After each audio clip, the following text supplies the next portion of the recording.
কিয়ামতের ময়দানে 7 শ্রেণীর মানুষদেরকে আরশের ছায়ার নিচে জায়গা দিবেন তিনি কে?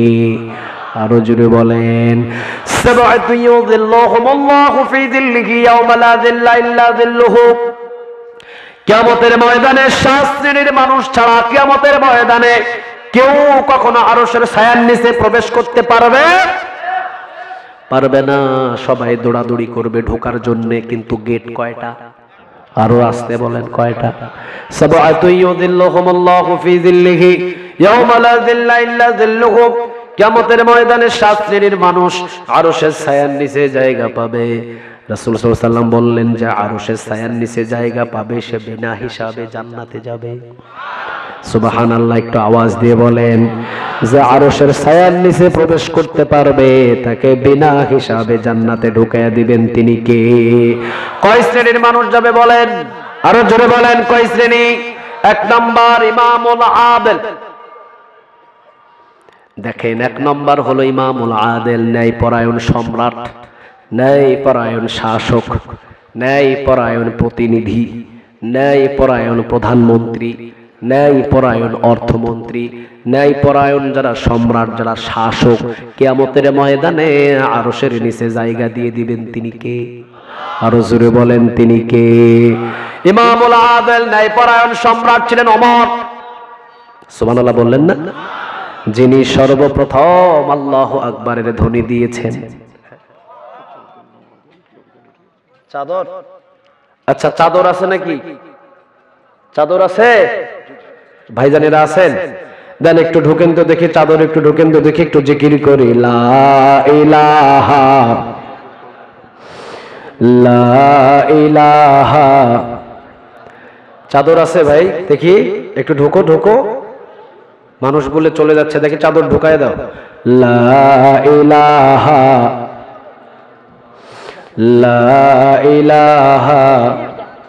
5-7 2-3 মিনিটের ভিতরে শেষ করে দাও, আলোচনায় তো একটা ব্যাঘাত ঘটতেছে আমার।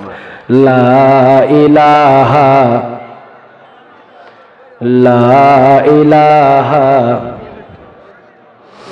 লা ইলাহা ইল্লাল্লাহ।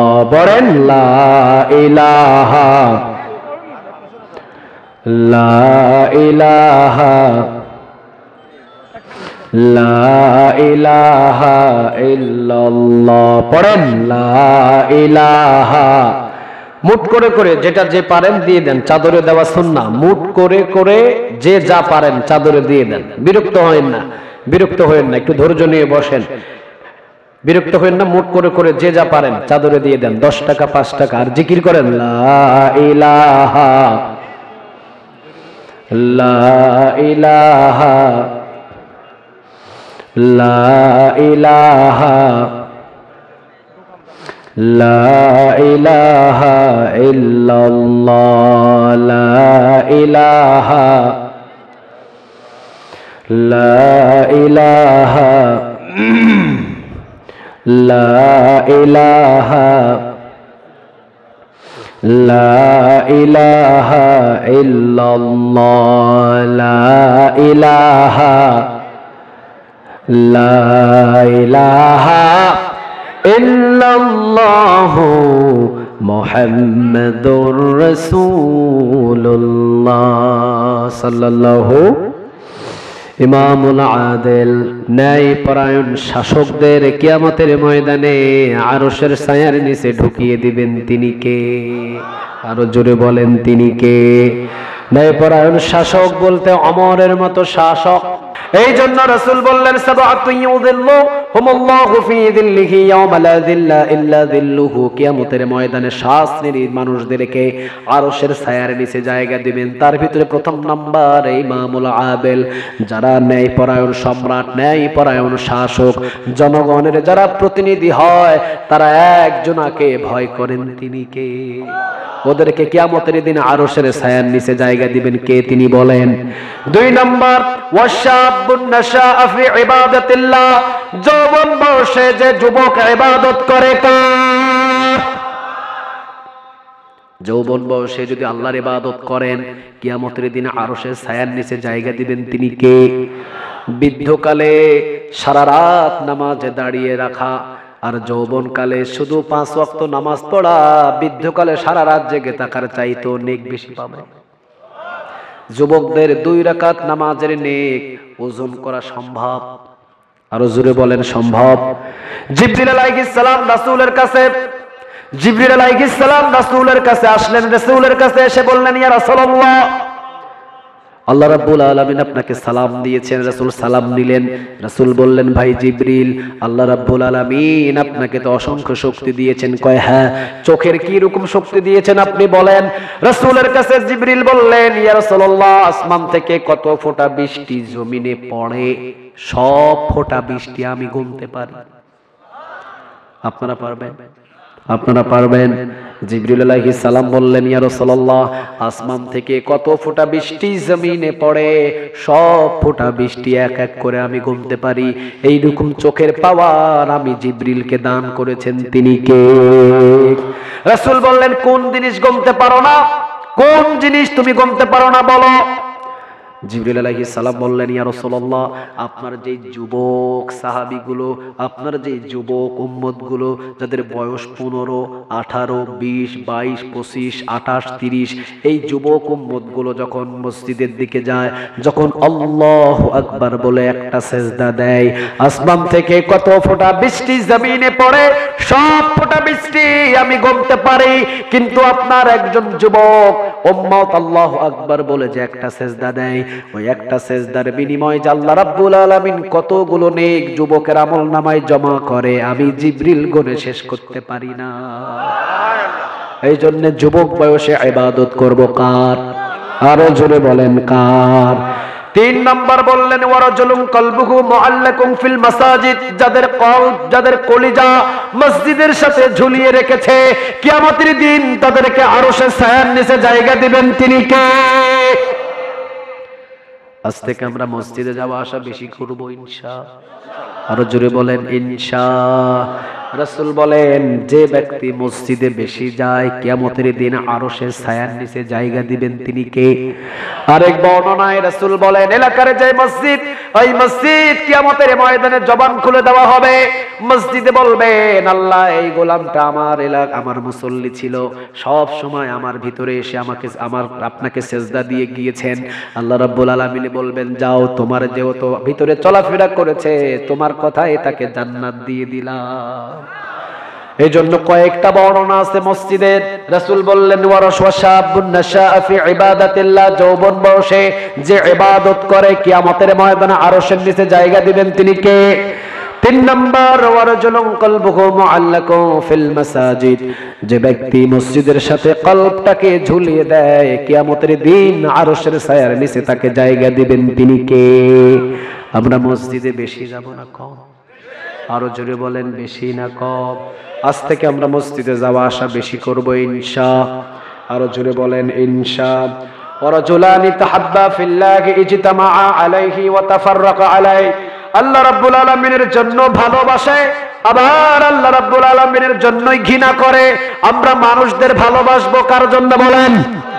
আবার মানুষদেরকে ঘৃণা করব কার জন্য? বন্ধুত্ব করব কার জন্য?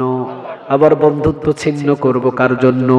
যে আল্লাহর জন্যই মানুষকে ভালোবাসে, যে আল্লাহর জন্যই মানুষদের সাথে সম্পর্ক ছিন্ন করে, যে আল্লাহর জন্য মানুষদের সাথেই সম্পর্ক করে, কিয়ামতের দিনে আরশের ছায়ার নিচে তাকে জায়গা দিবেন তিনি কে? ওয়ারাজুলুন দাআত গুযাতু মাসাবি ওয়া জামালিন ফাকালা ইন্নী আখাফুল্লাহ, কিয়ামতের ময়দানে আরশের ছায়ার নিচে জায়গা দিবেন ওই ব্যক্তিকে যে সুন্দরী নারী তাকে অফার দেয়, আসো ঘরের ভিতরে, আমি তোমার সাথে আমার পুরা যৌবন দিয়ে দিব। ওই যুবকটা বলে, ইন্নী আখাফুল্লাহ, আমি একজনকে ভয় করি, তিনি কে? আরো জোরে বলেন, তিনি কে? সুন্দরী নারী তাকে অফার দেয়, আর সে বলে দেয়, আমি আল্লাহকে ভয় করি, তোমার অফার আমি গ্রহণ করতে পারবো? আরো জোরে বলেন, পারবো। এই যুবককে কিয়ামতের ময়দানে আরশের ছায়ার নিচে জায়গা দিয়ে দিবেন তিনি কে? ওয়ারাজুলুন তাসাদদাকা ইকফাআন হাত্তা লা তা'লামা শিমালুহু মা তুনফিকু ইয়ামিনুহু, ডান হাতে দান করে বাম হাত টের পায় না, এমন দানবীদেরকে কিয়ামতের ময়দানে আরশের নিচে জায়গা দিয়ে দিবেন তিনি কে?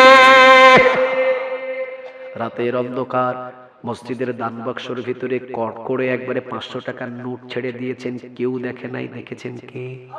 আরো জোরে বলেন, দেখেছেন কে? রাসূল বলেন এই 500 টাকা 5 লক্ষ টাকার চাইতেও দামি। যেহেতু গোপনে দান করেছেন, সুবহানাল্লাহ বলেন। তবে প্রকাশ্যে দান করাও জায়েজ, কোনো অসুবিধা, কথা বলেন, কোনো অসুবিধা। কিন্তু নাম ফুটানোর জন্য যদি দেন তাহলে কিছু পাওয়া যাবে। আরো জোরে বলেন, কিছু পাওয়া যাবে। রাসূল বললেন ওয়ারাজুলুন তাসাদদাকা ইকফাআন হাত্তা লা তা'লামা শিমালুহু মা তুনফিকু ইয়ামিনুহু, ডান হাতে দান করে বাম হাত যার টের পায় না, কিয়ামতের ময়দানে দানবীদেরকে কিয়ামতের ময়দানে আরশের ছায়ার নিচে জায়গা দিয়ে দিবেন তিনি কে? 7 নম্বর ওয়ারাজুলুন যাকারাল্লাহা খালিয়ান ফাফাদাত আয়না, যে নির্জনে বসে কার জিকির করে? আরো জোরে বলেন, কার? আর গুনগুন গুনগুন করে আল্লাহর কাছে কান্না করে। কিয়ামতের দিন এই নির্জনে বসে কান্না করার, জিকির করাকে আরশের ছায়ার নিচে জায়গা দিবেন তিনি কে? আসেন, আরশের ছায়ার নিচে তারাই জায়গা পাবে যারা এই শাস্ত্রে নেই। কিয়ামতের ময়দানে যারা আরশের ছায়ার নিচে জায়গা পাবে সেখান থেকে কোনো হিসাব নাই, বিনা হিসাবে জান্নাতি। আর একটু বাড়িতে গিয়ে বললেন সুবহানাল্লাহ। তাহলে আরশের ছায়ার নিচে যারা জায়গা পাবে কোনো হিসাব নাই, বিনা হিসাবে জান্নাত দিয়ে দিবেন তিনি কে? আবার রাসূল বললেন যারা আরশের ছায়ার নিচে জায়গা পাবে তারা আমার হাত থেকে হাউজে কাউসারের পানি পান করবে। যেই পানি একবার পান করলে 50,000 বছরও যদি লম্বা দিন হয় আর কোনো পিপাসা লাগবে? আরো জোরে বলেন, লাগবে। তাহলে আরশের ছায়ার নিচে আমরা সবাই যেতে চাই তো ইনশাআল্লাহ? লিল্লাহি তাকবীর, লিল্লাহি তাকবীর, নারে তাকবীর। আল্লাহ আমাদের হাতগুলোকে তুমি কবুল করো। আরো জোরে বলেন আমিন। তাহলে আমরা এখান থেকে আমাদের সহজ সহজ যে আমলগুলো সেগুলো করার চেষ্টা করব তো ইনশাআল্লাহ। আল্লাহ আমাদের সবাইকে আমল করার তৌফিক দান করুক। আমরা বলি আমিন।